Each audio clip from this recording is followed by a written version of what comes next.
ৰঙিয়াৰ উদ্যানত চোৰৰ চাফাই অভিযান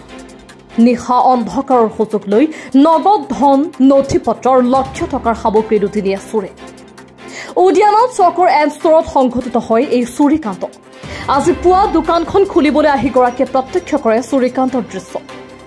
লগে লগে ৰঙিয়া আৰক্ষী থানাত খবৰ দিয়াত আৰক্ষীৰ লোক উপস্থিত হৈ নগদ ধন নথি পত্ৰৰ লগতে প্ৰায় লক্ষ টকাৰ মূল্যৰ সামগ্ৰী লুট কৰা বুলি নিশ্চিত হয় স্থানীয় সচেতন মহলে ৰঙিয়া আৰক্ষী ঘটনাৰ উচিত তদন্ত কৰি দোষীক কঠোৰ শাস্তি বিহাৰ দাবী জনাইছে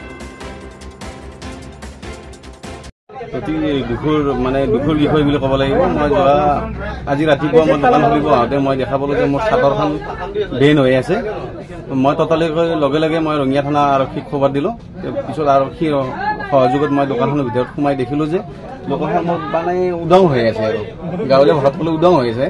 তাৰপৰা মই আকৌ ভিতৰত চালোঁ মোৰ কেছ কাউণ্টাৰটো নাই আৰু মোৰ মানি পাৰ্চটো নাই তাত মোৰ প্ৰায় ভালেখিনিও লাগতিয়াল বস্তু আছিল আকৌ মোৰ যোৱাকালি মই মাল আনিছিলোঁ গৌতমৰ দোকানৰ পৰা আৰু মিথুন দাৰ দোকানৰ পৰা তাত প্ৰায় মোৰ 40-50 হাজাৰ মান টকাৰ মাল আছিল মোৰ সেইখিনিও মোৰ নাই এইটো মানে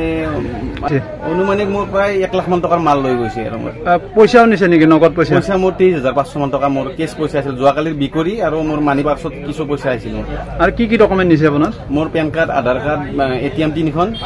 আৰু আপোনাৰ মোৰ চেকবুক এটা আৰু একাউণ্টটো মোৰ লৈ গৈছে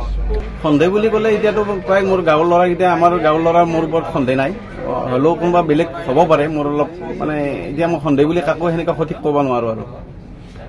মানে কি আজি ৰাতিপুৱা গম পালোঁ চকত আহি পেলাই মোৰ লগৰে এজন দোকানী এজনৰ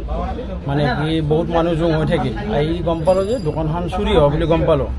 আহি চালোঁ যে চাদৰখন মানে কি ভাজ লৈ গৈছে কোনোবাই সন্দেহ হয় যে মানে কি গাড়ী লগাই কেনে টানি ভাজ লৈ গৈছে কোনোবাই কিন্তু এনে সাধাৰণতে ধৰক 1 বা 2জন মানুহে টানি ভাজ লগাব নোৱাৰে চাদৰখন কিন্তু এইটো এতিয়া মানে কি ৰঙিয়া আৰক্ষীক এইটো তদন্ত কৰাৰ কাৰণে আমি দাবী জনালোঁ যাতে এই চোৰবিলাক ৰঙিয়াৰ পৰা ভাস্কৰ কলিতাৰ ৰিপৰ্ট নিয়মীয়া খবৰ।